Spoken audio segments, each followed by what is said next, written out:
एक सुरक्षित तिजोरी और खुली खिड़की के पास टंगी चाबी। कोई समझदार ऐसा नहीं करेगा, लेकिन घड़ीसाज राघव ने जानबूझकर इसे यहां छोड़ा है। क्यों? वह अपनी बर्बादी चाहता है। यह देख उसकी बहन दहल गई। उसने याद दिलाया कि कैसे पहले देव ने पानी की घड़ी चुराई और फिर हरीश ने दुकान लूटी। दोनों बार राघव ने दरवाजा खुला छोड़ा था। फिर उसका सबसे भरोसेमंद साझेदार तिजोरी खाली करके भाग गया। राघव पर कर्ज का पहाड़ टूट पड़ा, लेकिन उसने फिर भी किसी को दोष नहीं दिया। अब राघव अकेले काम करता था। उसने अपनी बड़ी बहन सावित्री से कसम खाई थी कि वह अब कभी किसी अजनबी को अपनी दहलीज पार नहीं करने देगा। तभी एक परेशान नौजवान हाथ जोड़कर उसकी दुकान पर आया। उसने रोते हुए अपनी बीमार मां के इलाज के लिए काम और शरण की भीख मांगी। राघव का दिल कांप उठा। उसने गुस्से में चिल्लाकर उस लड़के को बाहर जाने को कहा, जैसे वह अपने अतीत के धोखेबाजों पर चिल्ला रहा हो। लेकिन वह नौजवान वहां से हिला तक नहीं। वह चिलचिलाती धूप में पूरा दिन दुकान की सीढ़ियों पर बैठा रहा, आंखों में उम्मीद की आखिरी आस लिए। सावित्री ने राघव को झकझोरते हुए आगाह किया कि यह नाटक बिल्कुल वैसा ही था जैसा सालों पहले हरीश ने उसे जाल में फंसाने के लिए किया था। सावित्री की चेतावनियों को नजरअंदाज कर राघव के भीतर किसी को बचाने की वही पुरानी बेचैनी जाग उठी। उसने दरवाजा खोला और उस लाचार नौजवान को अपने कारखाने के भीतर बुला लिया। राघव ने उस लड़के के धैर्य को परखने के लिए एक उबाऊ काम सौंपा। उसने मेज पर सैकड़ों नन्हे पेंच बिखेरकर उन्हें अलग अलग छांटने का आदेश दिया। नौजवान ने काम पूरी सटीकता से खत्म किया, लेकिन जब राघव ने अंतिम जांच की तो उसने पाया कि मेज से एक बेशकीमती सोने का पेंच गायब था। राघव ने सच जानते हुए भी लड़के से कोई सवाल नहीं किया। उसने चुपचाप अपनी जेब से दूसरा पेंच वहां रख दिया। खुद को समझाया कि यह महज एक भूल थी। जल्द ही उस लड़के ने घड़ी के जटिल चक्रों और गियरों को इतनी तेजी से समझा कि राघव दंग रह गया।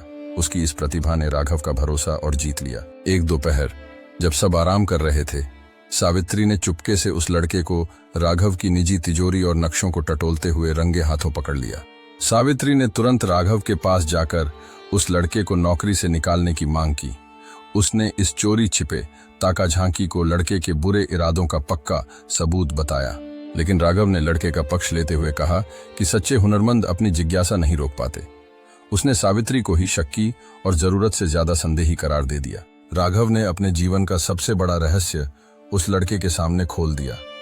उसने चंद्र घड़ी के वे नक्शे दिखाए जो चांद की कलाओं को बिल्कुल सही समय पर दर्शा सकते थे। लेकिन उसी रात वह नौजवान अंधेरी गली में एक अमीर व्यापारी के करिंदे से मिला। उसने चंद्र घड़ी के नक्शों के बदले अपनी बीमार मां के इलाज के लिए बड़ी रकम मांगी। बाजार के चौराहे पर राघव ने अपने सहायक को उस अनजान आदमी के साथ बात करते देखा, पर उसने खुद को बहला लिया कि वह कोई और होगा। सच देखना बहुत दर्दनाक था। राघव ने अब उसे पीतल को तपाकर फौलाद जैसा मजबूत बनाने का वह गुप्त हुनर सिखाना शुरू किया जो उसने सालों की तपस्या के बाद खुद ईजाद किया था। काम के बीच उस लड़के ने हिम्मत जुटाकर पूछा कि पिछली धोखेबाजी की कहानियां जानने के बाद भी राघव उस पर इतना अंधा भरोसा और मेहरबानी क्यों कर रहा है। राघव मुस्कुराया और बोला कि बचपन में उसके पिता ने उसे हमेशा नाकारा कहा था, इसलिए दूसरों की मदद करके खुद को काम का साबित करना ही उसकी जिंदगी का एकमात्र सहारा है। यह सुनकर नौजवान का दिल ग्लानि से भर गया। फिर भी मजबूरी के आगे बेबस होकर उसने आधी रात को दिए की मध्यम रोशनी में उन नक्शों की नकल बनाना जारी रखा। इस बार सावित्री चुप नहीं रही। उसने राघव के सामने सबूत रख दिए। मदन के बिस्तर से मिले चंद्र घड़ी के ब्लूप्रिंट्स और चोरी के पुर्जे। यह खुली साजिश थी। सावित्री ने वह चोरी का नक्शा राघव के सामने फेंक दिया। उसकी आंखों में मिन्नतें थीं कि भाई अब तो अपनी आंखें खोलो, इससे पहले कि सब कुछ फिर बर्बाद हो जाए। जब राघव ने सवाल किया तो वह जवान लड़का फूट फूट कर रो पड़ा। उसने हाथ जोड़कर कसम खाई कि वह तो बस घर पर अभ्यास करने के लिए यह सब लिख रहा था। राघव का दिल पिघल गया। उसने न सिर्फ लड़के के आंसू पोंछे, बल्कि उसकी गरीबी पर तरस खाकर उसे कुछ अतिरिक्त पैसे भी थमा दिए ताकि उसका हौसला बना रहे। सावित्री का सब्र टूट गया। उसने सीधे शब्दों में कहा कि तुम बुरे लोगों के शिकार नहीं हो राघव, बल्कि तुम खुद अपनी बर्बादी की साजिश में खुशी खुशी शामिल होते हो। बहन की कड़वी सच्चाई राघव को बर्दाश्त नहीं हुई। गुस्से में तमतमाकर उसने सावित्री को तुरंत घर से चले जाने को कह दिया और अपना आखिरी सहारा भी खो दिया। अब दोनों मिलकर दिन रात एक करने लगे। आखिरकार उस चमचमाती चंद्र घड़ी का मुख्य ढांचा बनकर तैयार हो गया, जिसकी सुइयां ब्रह्मांड के रहस्य बताने को बेताब थीं। तभी शहर के चौराहे पर ढोल बजने लगे। अमीर सेठ गिरधर ने ऐलान किया कि वह जल्द ही मेले में एक अनोखी खगोलीय घड़ी दुनिया के सामने पेश करने वाला है। उस घड़ी का ब्यौरा बिल्कुल राघव की रचना जैसा था। फिर भी राघव ने लड़के पर शक करने के बजाय खुद को समझाया कि यह महज एक इत्तेफाक होगा। राघव ने अपनी अमूल्य चंद्र घड़ी को भारी लोहे की तिजोरी में सुरक्षित रख दिया, लेकिन उसकी चाबी ठीक खुली खिड़की के बगल वाली खूंटी पर लटका दी। आधी रात को कार्यशाला से कुछ टकराने की आवाज आई। राघव की आंख खुली, उसने आवाज सुनी, पर उसने करवट बदल ली और मन को झूठी तसल्ली देकर दोबारा सो गया। सुबह जब राघव अपनी कार्यशाला में दाखिल हुआ तो उसका दिल बैठ गया।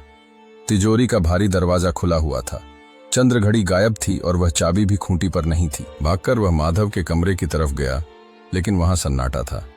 पूरा कमरा खाली हो चुका था, बस फर्श पर एक अधूरा मुड़ा तुड़ा चंद्र घड़ी का रेखाचित्र धूल में पड़ा था। बाहर लोगों की भीड़ जमा होने लगी।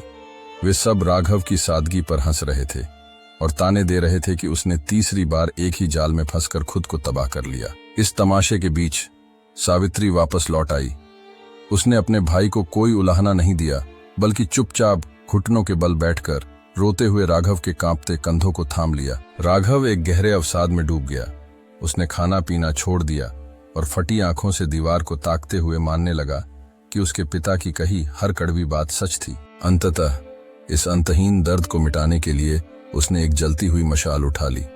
वह अपनी कार्यशाला, अपने सारे औजार और अपनी इस बदनसीब पहचान को हमेशा के लिए जलाना चाहता था। आग लगाने के लिए पुराने कागजात समेटते हुए राघव का हाथ दो धूल भरी पुरानी डायरियों पर थमा। ये देव और हरीश के धोखे के समय के उसके निजी रोजनामचे थे। वह वहीं फर्श पर बैठ गया और कांपते हाथों से पन्ने पलटने लगा।